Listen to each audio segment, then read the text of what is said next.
I keep the handheld radio on the table anyway. Not out of hope, out of habit, out of the same part of my brain that checks a door twice even after the deadbolt is set. I sit on a camp chair in a half-finished shelter inside an abandoned mining bore, and I watch the needle on the carbon dioxide monitor climb by a single digit, then settle. The air down here has a way of making small numbers feel big. I am under solid rock, a lot of it, hundreds of feet. The mountain above me has a name on maps, a trailhead with a wooden sign, and a parking pullout where tourists used to leave empty water bottles and candy wrappers. Down here, none of that exists. Down here, the mountain is just pressure, cold, and time. I did not end up here by accident. I did not stumble into this bore while running for my life with an empty stomach and a movie idea of survival. I had been working toward this for months, quietly, the way people work on a divorce before the papers are signed. I told a few friends I was doing a project, and I left it at that. I told my sister I needed space. I told my boss I was taking contract work. All of it was true in a shallow way that kept anyone from asking follow-up questions. The mine itself has been dead for decades. A small operation, short-lived, not worth the paperwork to keep open. The portal is hidden by trees and a slope that breaks line of sight from the road. No tourist sign, no railings. Just a bite in the hillside, black inside, with wet air that always smells faintly of old stone. I found it years ago while doing survey work in this region. I remembered it when the first reports started sounding wrong. At the start, the news had that careful tone, the one used for storms and product recalls, unrest, isolated incidents. Then it shifted to confirmed infection clusters, and the anchors stopped smiling. Then the words changed again, to things that sat heavy in a room. Movement restrictions, temporary checkpoints, emergency intake sites. Then, in a single weekend, the roads started getting jammed with stalled cars and people standing outside them, looking down the highway as if the asphalt itself had betrayed them. I drove into the mountains early, before the official notices came with teeth. I did it in daylight, with a plain truck, no oversized gear strapped outside, no stickers that screamed preparedness. I brought tools and supplies in loads that looked normal. Home improvement store runs, camping store runs, a heavy roll of plastic sheeting and insulation that could pass for a cabin build, fuel cans that could pass for a generator at a hunting camp. I parked out of sight from the road and carried everything up by hand. Trip after trip, I built a rhythm. Walk up, load off, walk down. The kind of work that makes a day pass without noticing. The bore waited. Always the same temperature, always damp near the walls, always silent, except for water drops that came from some crack far overhead. Inside the bore, about 80 yards from the entrance, there is a bend that blocks line of sight to daylight. Past that bend, the tunnel runs straight again and then forks. One fork is collapsed, old timbers crushed and rocks spilled across the floor. The other fork goes deeper and widens into a chamber where equipment once sat. That chamber became my staging area. It has a ceiling high enough to stand without ducking, and the floor is packed dirt and gravel that drains instead of turning into soup. I cleared debris first, not for comfort, for control. Loose junk on the floor becomes a problem the first time you need to move fast in the dark. I dragged out rusted cables, rotten boards, pieces of corrugated metal. I stacked rock to build a low wall that redirected water along one side of the chamber. I put down thick plastic and then plywood on top, a crude floor that kept my boots from sinking into damp grit. Then I built systems, nothing fancy, nothing that required a technician on the other end of a phone line. A shelter under rock is not a cabin. You cannot open a window. You cannot rely on a breeze. Air has to be moved on purpose, and waste has to be handled on purpose, and water has to be accounted for every time it leaves a container. For air, I used what the mine already had: a ventilation raise, a narrow shaft that runs upward from the deeper part of the bore. It was likely meant to let heat and bad air escape back when people worked down here. I found it with an old map and a lot of crawling. The opening is a jagged rectangle in the ceiling of a side passage. Above it, darkness. I did not climb it. I did not need to. I needed it to breathe through. I ran flexible ducting from my living chamber into that side passage and up toward the raise opening. I mounted an inline fan in a wooden frame, bolted it down, and wired it to a battery bank. I built a filter box from plywood, sealed the seams with tape, and loaded it with furnace filters and a layer of activated carbon meant for workshop exhaust. It was not hospital grade. It was not perfect. It was something I could fix with what I had. For power, I built redundancy without pretending I could live the same way forever. I brought deep cycle batteries, a small inverter, a charge controller, and a generator that ran on gasoline. I stored fuel in sealed cans, tucked into a side pocket of the chamber where the temperature stayed consistent. I marked every can with a date in thick marker and taped the caps. I did not trust myself to remember later. I set up lights that sipped power. Light strips, headlamps, a lantern that charged by cable. I laid out the cables neatly along one wall and tied them up, because loose wires in a mine become a fall waiting to happen. I tested the system every evening and wrote down the battery percentage with a pencil in a notebook. Not because the number had magic, because tracking it kept me honest. For water, I hauled in sealed jugs and food-grade barrels. A lot of weight, a lot of trips. My shoulders learned every strap edge. I stacked the barrels on pallets and strapped them so they could not tip in a small shift. I set aside filtration as a second line, because I knew seepage would become part of life down here. I did not pretend seepage was a river. I treated it as backup. For waste, I built a dry setup. Heavy contractor bags, a lidded bucket, a layer of absorbent material, a second sealed bucket for storage. It was unpleasant work, but it was controlled work. Down here, disgust is a luxury you cannot spend often. I stocked food with the same mindset. Simple, stable, boring, rice, beans, canned meat, powdered meals, salt, vitamins, coffee. A few small comforts because morale is not a slogan, it is a daily fuel. I stored everything in hard containers to keep it dry, and keep anything with teeth out of it. I did not know what lived in the mine. I did not want to learn the hard way. The first time I heard infected outside, I was still in the phase where I believed I would keep access to the entrance.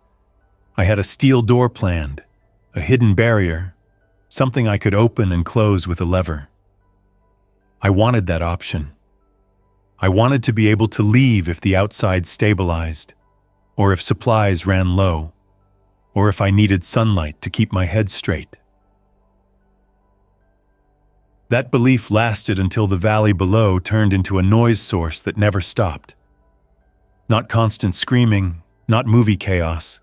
A scattered, ugly mix of distant engines, distant gunshots, and then the kind of shouting that carries up a slope when people are panicking. It came in waves. A group would rush down the road, and then quiet would settle again, and then another wave would follow. I watched from a ridge one afternoon, prone behind brush, binoculars pressed into my face. The town down there had a grocery store, a school, a cluster of houses.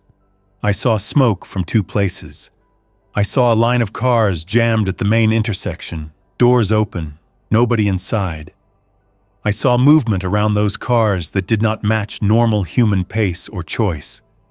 Some of it was too direct. Some of it was wrong in the way it ignored obstacles. I stayed on the ridge until my legs started to cramp from holding still. I kept the binoculars up because every time I lowered them, something shifted down there and pulled my attention back. A person ran between cars and tripped. Another person reached for him, then jerked away fast, then swung something. The scene was distant. The details were unclear. The behavior was enough. When I turned back toward the mine, I saw footprints on the trail I had been using. Not mine.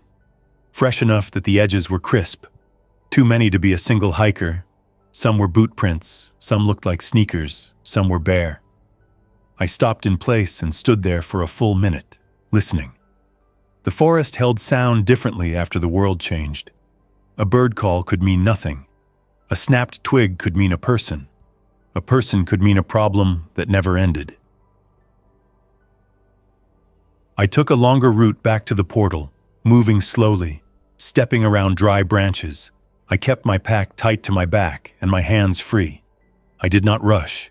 Rushing makes noise. Noise makes attention. Attention is a currency I did not have. Near the portal, I saw a smear of dark fluid on a rock at waist height. I did not touch it. I did not need to know what it was. Next to it, I saw fingernail marks in dirt where someone had slipped. The marks went toward the entrance, then stopped. I stood at the threshold of the mine and listened again. The air that came out of the bore felt cold against my face. The darkness inside looked clean. The line between outside and inside felt sharp in that moment. A boundary with consequences. I stepped in and killed my headlamp for 2 seconds. That is how I listened best.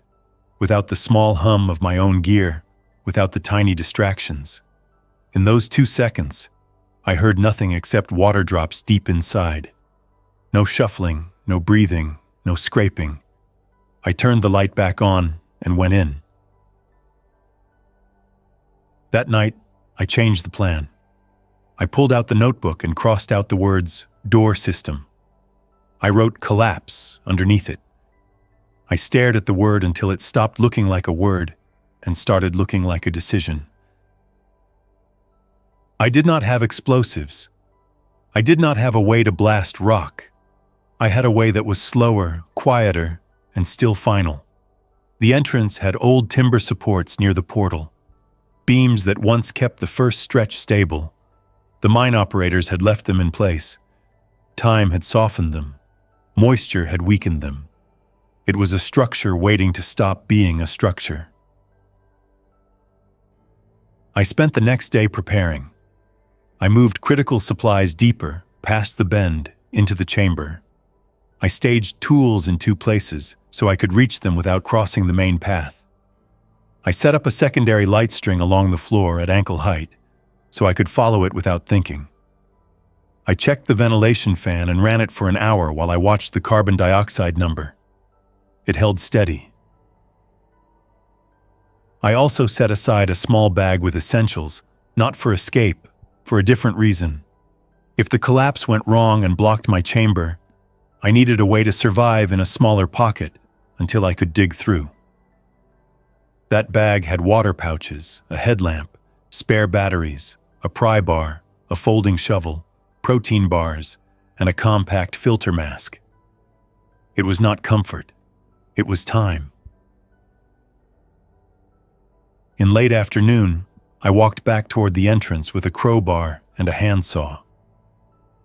I worked without turning on music. I worked without talking to myself. I took the old timber supports apart in a pattern, cutting wedges and weakening joints while leaving enough standing that the roof did not come down on me mid-task. I kept checking the rock above, watching for trickles of dust, listening for small clicks that signaled stress shifting. The bore near the portal had a slope of loose rock and dirt above it, a natural overhang that had been stabilized with those supports. If the supports failed, the slope would do the rest. Gravity does not negotiate. It does not care about the reason behind the act. I backed out of the portal after the last cut and looked at the entrance from 10 yards away. It looked normal. The shadow still sat there, the same shape. Nothing about it warned that the next minute would change my life permanently. I stepped back inside and took a position just past the bend where I could see a slice of daylight at the entrance but could still retreat.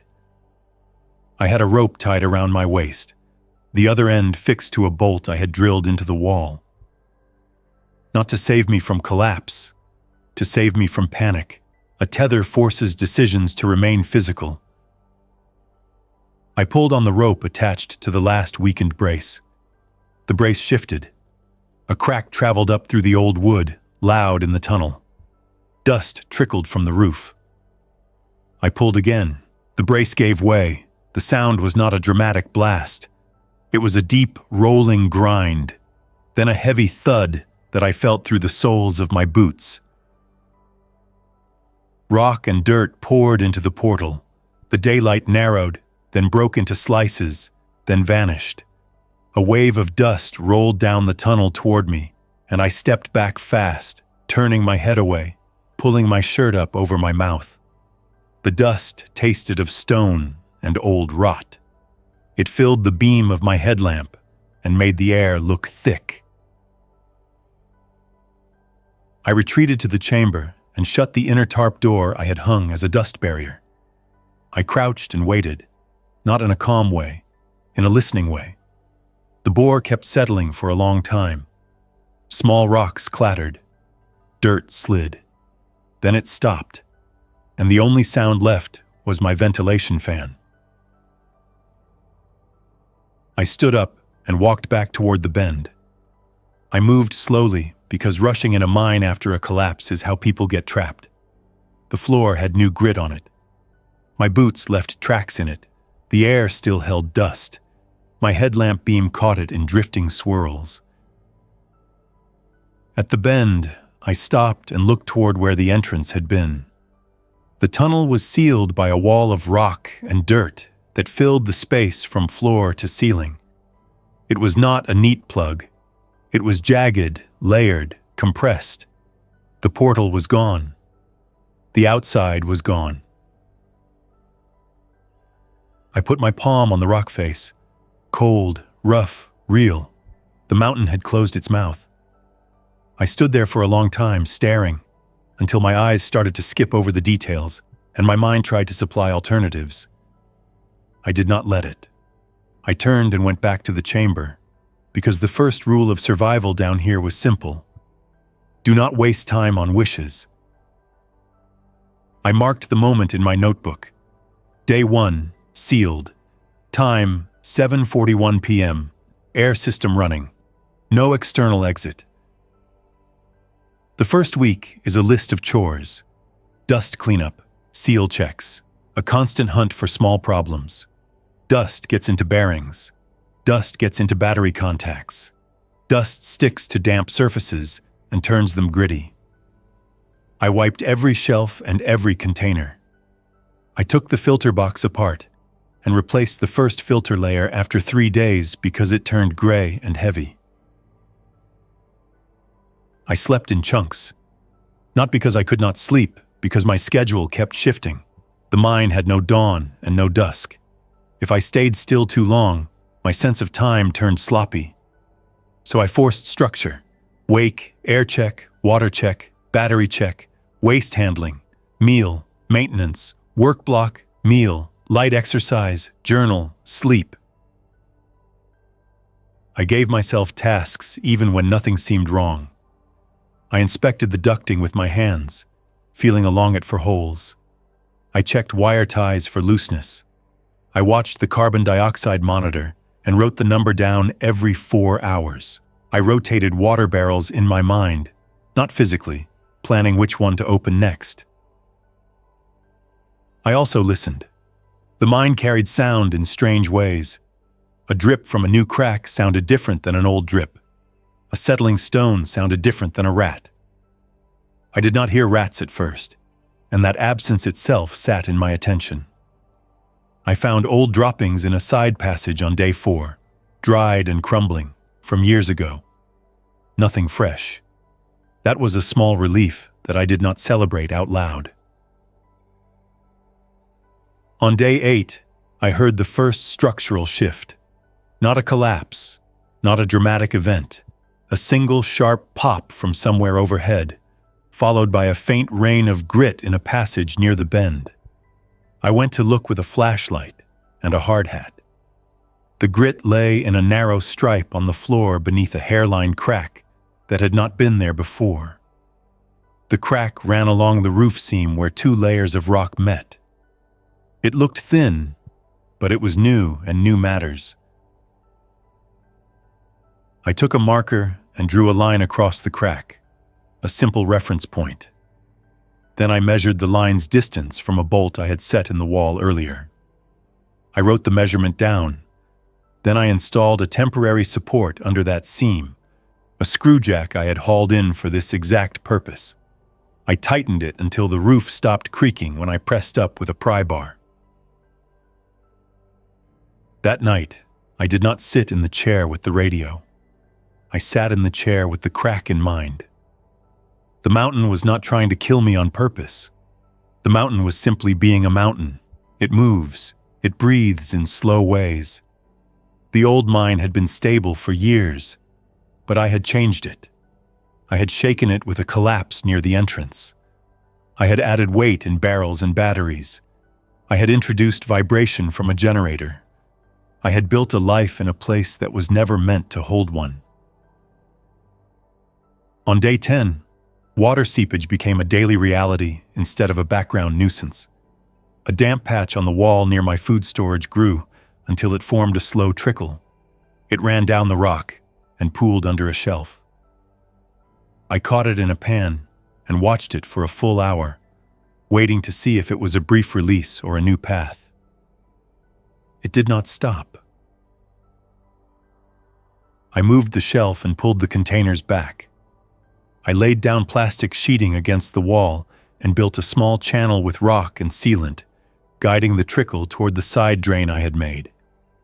I set a bucket at the end and covered it with mesh, because even if I had no rats, I did not trust the mine to stay empty forever. I labeled the bucket seep water and did not drink it. I filtered some and tested it with strips. The result was not clean enough for my comfort. It became wash water, not drinking water.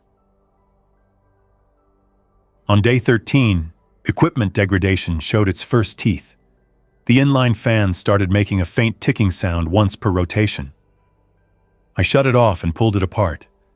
Dust had found its way into the housing. The bearings had a gritty feel when I turned them by hand. I cleaned them carefully, using compressed air and a rag. I re-greased them with a small tube of lubricant meant for tools. I put it back together and ran it for 10 minutes while I watched the motor temperature with an infrared thermometer. It held steady. The tick was gone. I wrote a new rule in the notebook. Preventive teardown every 2 weeks, even if the fan sounds fine, even if I feel tired. On day 15, I lost the last outside information that felt official. The emergency broadcast loop that had been repeating on a regional station stopped mid-sentence and never returned. I kept the radio on for hours, cycling through frequencies with the tuning knob. Static. A faint, distant voice that faded when I shifted the antenna by an inch. Nothing clear enough to trust. I tried the handheld transceiver I had brought, the one meant for backcountry communication. I called out on a common channel, short and careful. Anyone receiving? This is a station in the Northridge area requesting status. I said it once. I said it again 10 minutes later. I did not keep talking into the void. Sound travels in ways I cannot predict, and batteries do not care about loneliness. I got one reply that night. A burst of noise and a single word that could have been hello, or could have been my own brain trying to make sense of static. I turned the unit off and set it down. I sat with my hands on my knees and looked at the ducting, at the wires, at the barrels.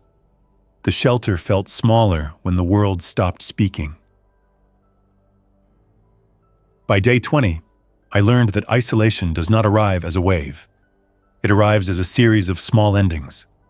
No broadcast, no distant engine noise, no occasional helicopter, no weather report, no sirens. Even the valley's earlier chaos sound faded into nothing.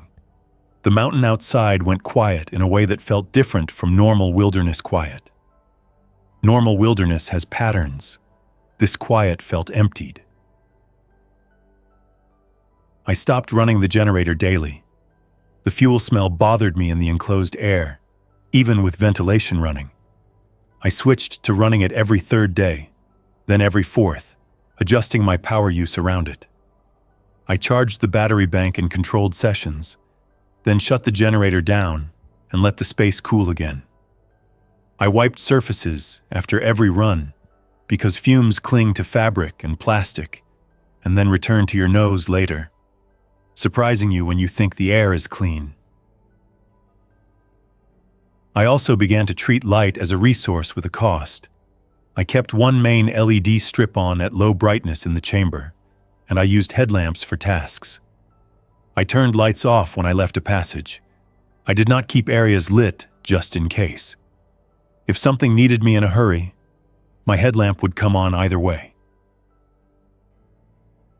Around day 23, I started hearing movement in the side passages again. Not constant, not close enough to identify by sound alone. A scrape, a small rock clicking and then rolling. A soft shift that could be water, could be a rat, could be the mind settling. I set up improvised trip indicators, a strand of light fishing line with a few metal washers tied to it, hung across a low tunnel. A stack of small rocks balanced in a way that would fall if something brushed them. The next morning, one of the rock stacks was down. The washers had shifted. The floor dust showed a trail of tiny prints near the wall. Not human, small, many toes. I followed the prints with my light and found a crack that opened into a narrow gap behind a fallen slab. I could not see into it, but I smelled something faint, a warm, organic smell.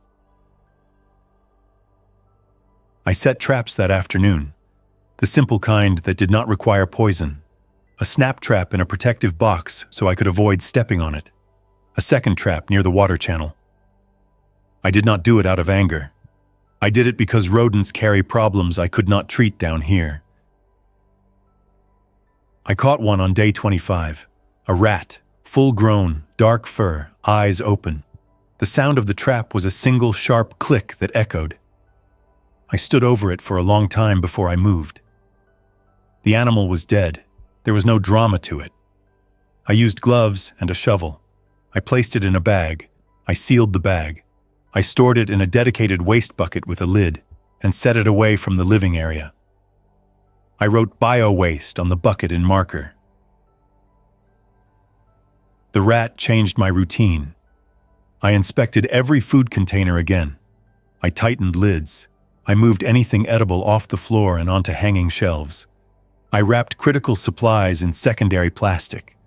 I cleaned the area where the rat had been. Not because it looked dirty, because contamination can stay invisible. By the end of the first month, my shelter was functional, but it did not feel stable. Stability is not the same as working. Working is a moment. Stability is a pattern that repeats without surprises. Down here, surprises kept arriving. Day 31 brought a deeper shift. The mountain made a low groan in the early hours, subtle enough that I would have missed it if I had been asleep. I was awake, sitting at the table, sorting hardware. The groan came through the rock and into the chamber in a way that felt physical without touching me. Then the floor dust lifted in a small puff, and a single pebble fell from the ceiling and bounced off my plywood floor. I did not freeze. Freezing wastes time. I grabbed my helmet and put it on. I grabbed my headlamp and turned it to full brightness. I walked the chamber perimeter and checked the support points. The screw jack under the earlier crack held firm. The bolt lines I had drawn across other seams still matched. No new fractures visible in my light. The groan did not repeat. The mine stayed quiet. My hands moved through a checklist anyway. Batteries secure, fuel cans secure, water barrels secure, ventilation fan still turning, carbon dioxide number within target, oxygen monitor stable. I did not congratulate myself when the numbers looked fine. I wrote them down and moved on. That day, I started reinforcing areas that had never been part of my original plan.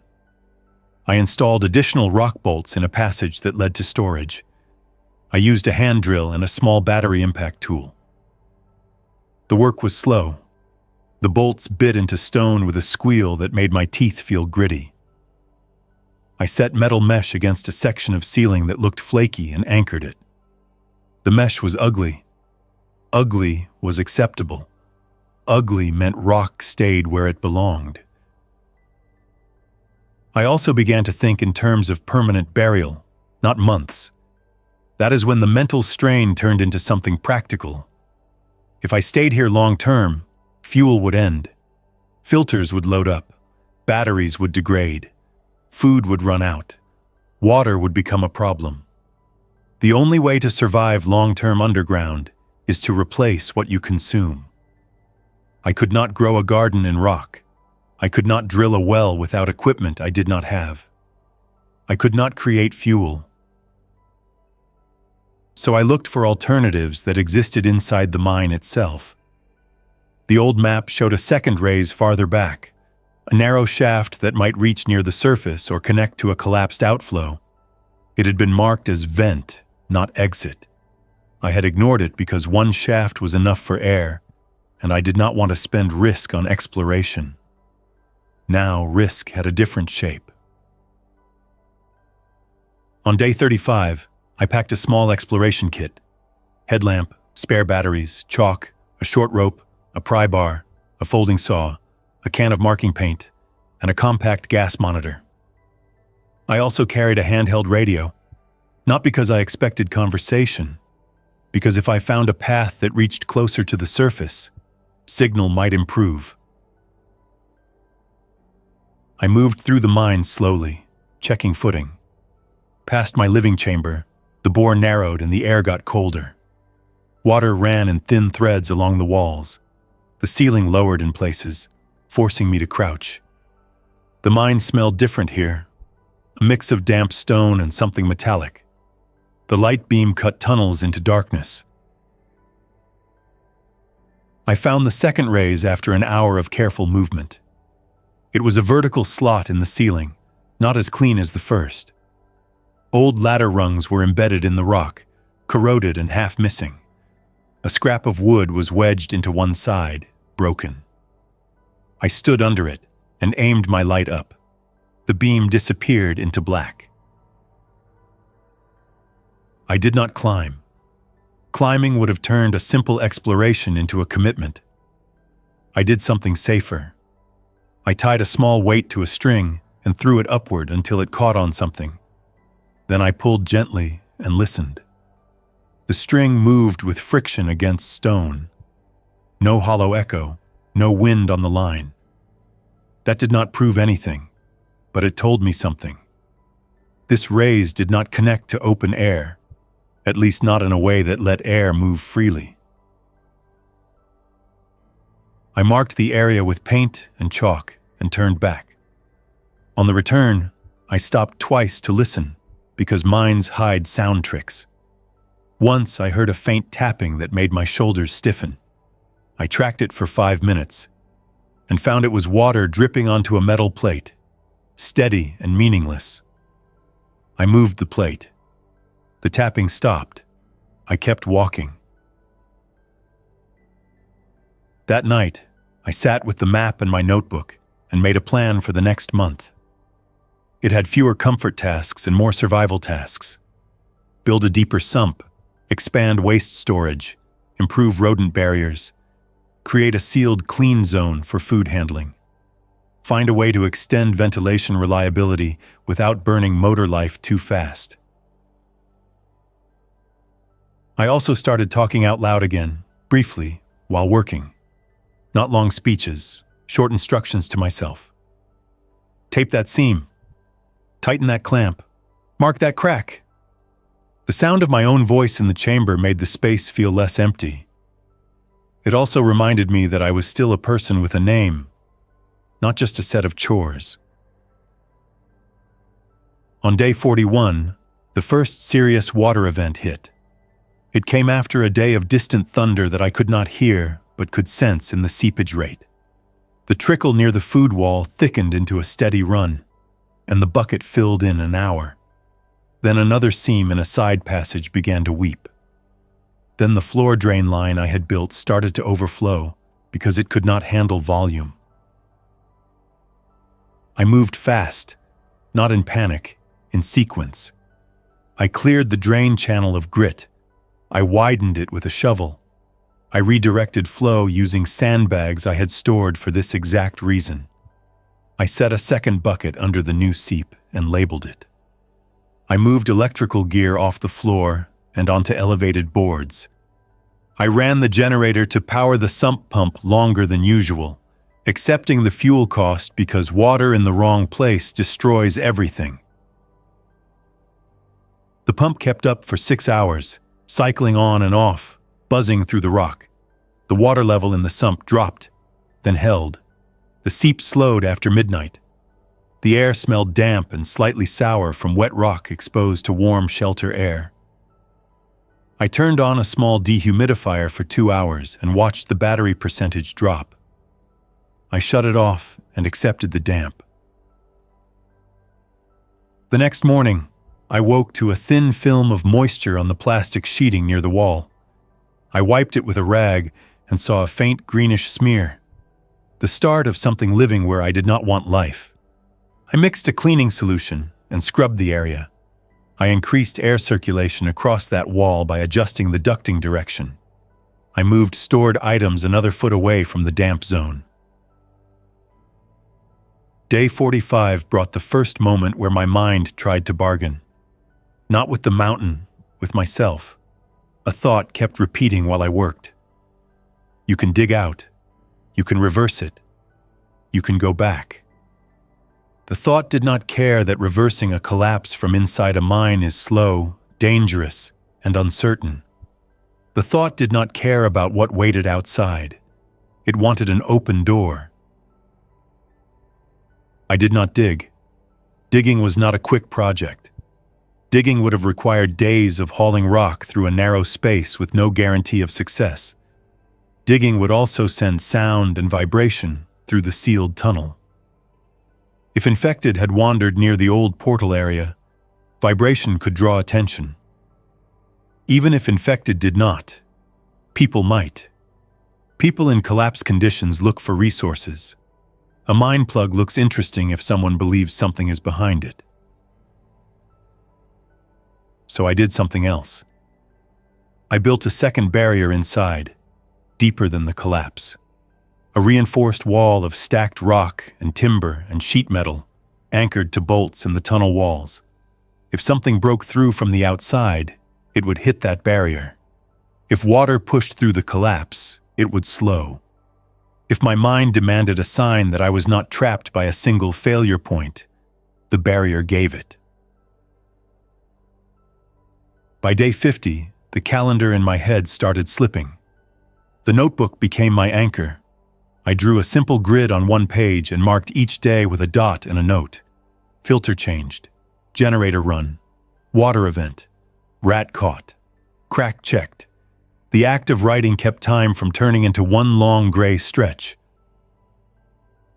On day 57, the transceiver finally gave me a clear voice. It came through faint and broken, but it was a woman's voice, adult, controlled. Station calling North Ridge. Repeat. This is field unit on Ridgeline. Confirm if you are receiving. The words hit me in a way that made my hands stop over the notebook. The sound was human, present, not a memory. I did not answer immediately. I listened to see if the voice repeated, because sometimes the radio plays tricks. The voice came again. Same cadence, same pause pattern. I keyed the mic and kept it short. Receiving. I am underground. Secure. Signal weak. Who are you? A pause. Static. Then, name is Lauren. I am with 3 survivors. We are on a ridge above the old state road. We are checking for signal sources. We saw no lights. What is your status? I stared at the ducting. Underground. Secure. The words felt inadequate. I kept my reply tight. Status is sealed mine shelter. No exit. Ventilation through rays. Limited fuel. Limited supplies. No contact with outside until now. Lauren's reply came in fragments. Copy. We are moving north. Valley is unsafe. Infected present in pockets. People hostile. Do not open any entrance. Do not mark location. Signal will drop. We will check again in 2 days. I started to ask questions and stopped. Questions lead to talking. Talking burns battery and invites mistakes. I said one thing. If you hear official broadcasts, confirm. Lauren answered. No official, only civilian chatter. Some groups claiming safe zones, nothing verified. 2 days. The signal broke apart after that, dissolving into hiss. I sat down and wrote the exchange in the notebook, word for word as best as I could. Not because it was history, because it was proof the surface still contained people with plans, not only noise. After that contact, my routines shifted again. I began adjusting the transceiver antenna, trying to squeeze better reception through the rock. I ran a length of wire up toward the ventilation passage, taping it along the wall, positioning it near the rays opening. I could not send an antenna outside. I could only get it closer to whatever thin path signal might take. On day 61, I got another brief call from Lauren. She confirmed one detail that mattered. Wind carried sound from town. No engines, no sirens. Fires out. Movement only in small groups. Infected seen near water sources. We are moving toward higher ground. I asked one question. Any sign of organized help? Lauren's answer came flat. No. Then the signal snapped out again. After that, no more contact. I called once every 3 days for 2 weeks. Silence. Then I stopped. I did not assume Lauren was dead. I did not assume Lauren was alive. I logged no contact and returned to the work that kept me breathing. By day 70, I had burned through 2 sets of filters and 1 motor-bearing replacement on the fan. The replacement was not ideal. I had spare parts, but not endless. I started experimenting with lower fan speeds, using a simple controller to reduce wear. And I increased the time I spent in the deeper cooler passages to lower my own carbon dioxide output in the main chamber. That sounds clinical when written down.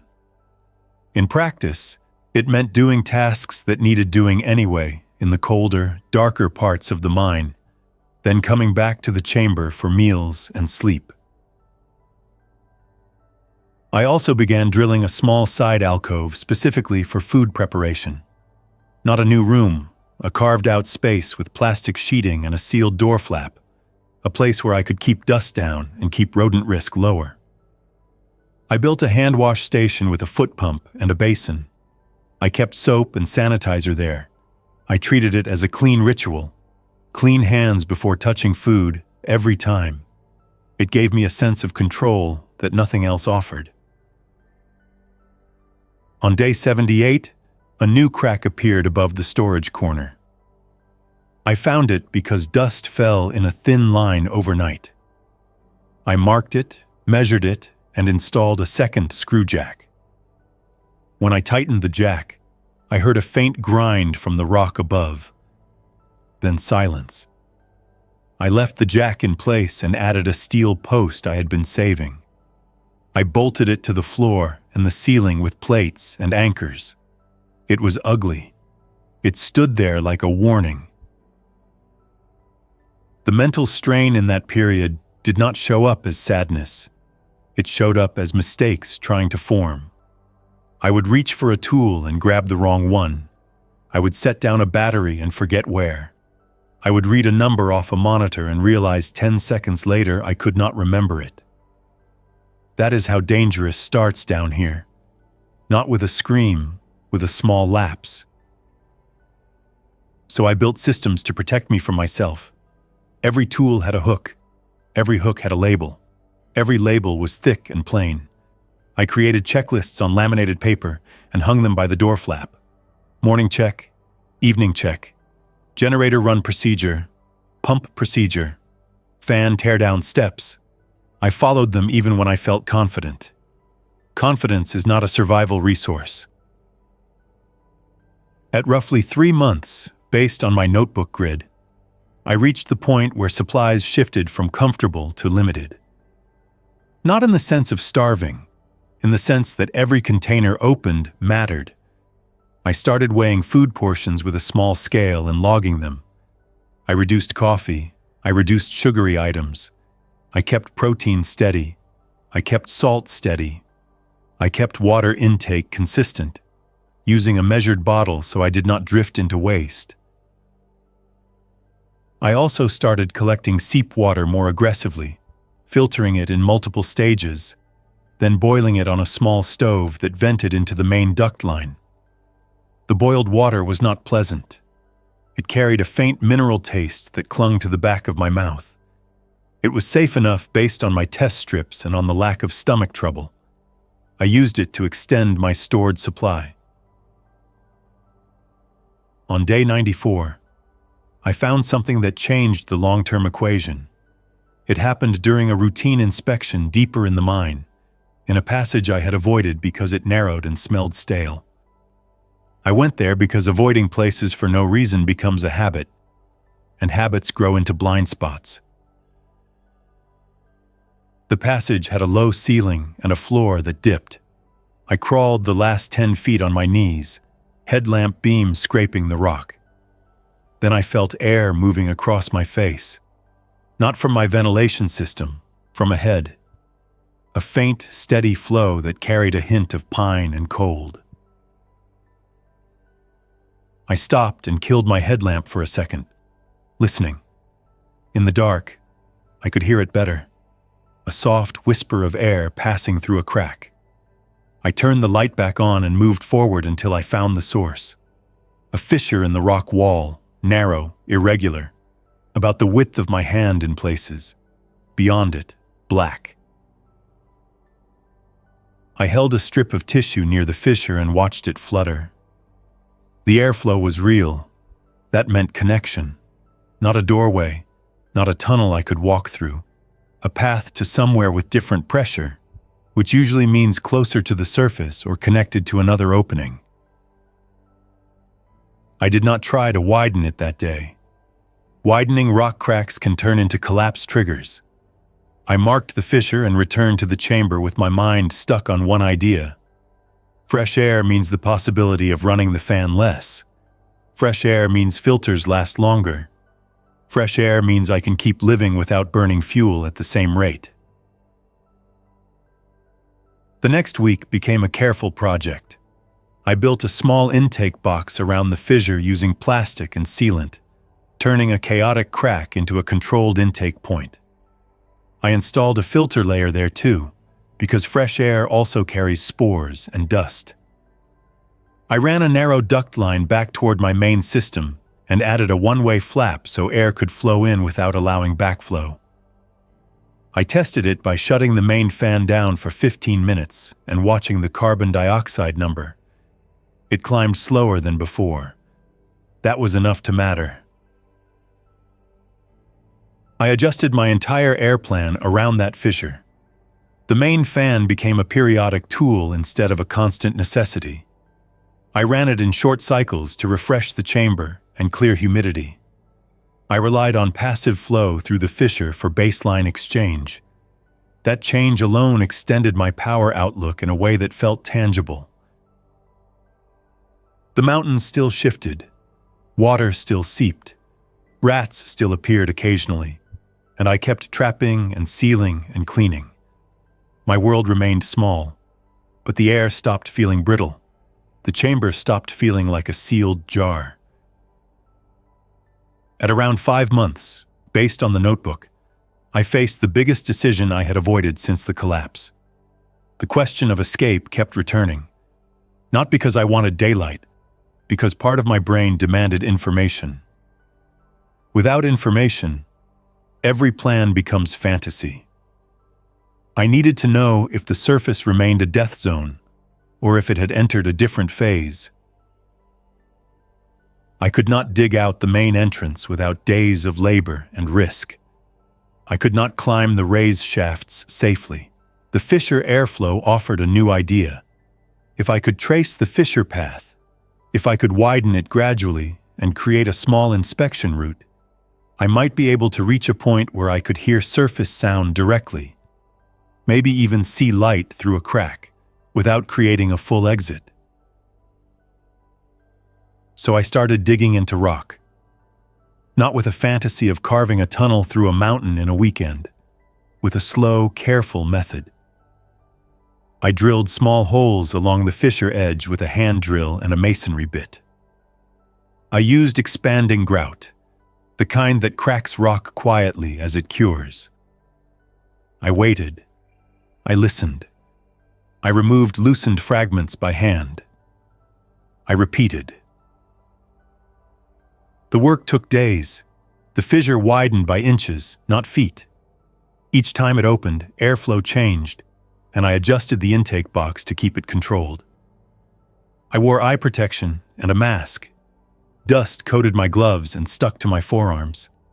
My shoulders ached from holding awkward angles in a cramped passage. I stopped often to check for new cracks. I refused to rush. After 2 weeks, I had an opening large enough to push my head and shoulders through. Beyond it was a narrow natural void that angled upward. I could not stand. I could crawl. The rock pressed close on both sides. The air felt colder the farther I went. On the first crawl, I went 10 feet and stopped. The void narrowed into a pinch point, and I could feel rough rock against my back and chest at the same time. That is where people get stuck. I backed out carefully, moving inches at a time. When I returned to the chamber, I sat on the floor and drank water slowly, while my hands shook from exertion and focus. I did not label it fear. I did not need to. The wet sweat in my gloves and the way I kept checking the passage entrance said enough. I waited 2 days, then widened the pinch point with the same slow grout method. Another inch, another inch. It was tedious, but it was safe. Safety beats speed down here every time. On the second crawl, I made it past the pinch point and reached a spot where the void opened into a small pocket. The pocket had a crack in the ceiling that showed a faint gray change in tone. Not light, a different darkness. I held my hand up toward it and felt air moving more strongly. I turned off my headlamp and waited in silence. I heard wind. Real wind, not the fan, not a draft in the mine. Wind moving through branches, faint and irregular. I also heard a distant tapping that came and went, which I recognized as something striking a tree trunk or a loose sign. The kind of sound that happens when the world is empty and objects move without people. I stayed there for 10 minutes, listening for human voices, engines, gunshots, anything. Nothing. That absence did not comfort me. It did not alarm me either. It was simply data. The surface above that point was not a loud battlefield in that moment. I crawled back out carefully and sealed the intake box again. Back in the chamber, I wrote it down. Wind audible, no other sound, no voices, no engines. After that, my goal shifted. It stopped being escape. It became observation. I kept widening the void route until I could reach that pocket reliably. Then I stopped expanding. I did not want a full opening that could become an entry point. I wanted a listening post. I began making trips to the listening pocket once per week. I carried the handheld radio and tried scanning. Sometimes I caught faint civilian chatter, broken and distant, never long enough to follow. Once I heard a man say, "river crossing." Then static swallowed the rest. Another time, a child cried briefly in the background of a transmission. Then the channel went dead. I did not respond. Responding invites attention. I logged what I heard and returned to my chamber. Months passed in that pattern. Work, maintenance, listening, logging. I became a caretaker of my own trapped life. The mountain kept giving small reminders that it remained in charge. A new drip line here, a crack that needed a post there, a rat that appeared, then vanished for weeks, filters that loaded up faster in humid stretches, batteries that held charge differently as they aged. At some point, without a clean date, the question in my head stopped being, when do I leave, and became, what does living mean now? The outside world was no longer my baseline. The shelter became the baseline. The routines became normal. The mind's sounds became familiar. Even the smell of damp stone stopped feeling foreign. I would love to tell a clean ending where I opened an exit on a bright morning and walked into a quiet new world. That is not what happened. Not because it is impossible, because every time I approached that decision, the math failed. Opening the main collapse risked drawing people.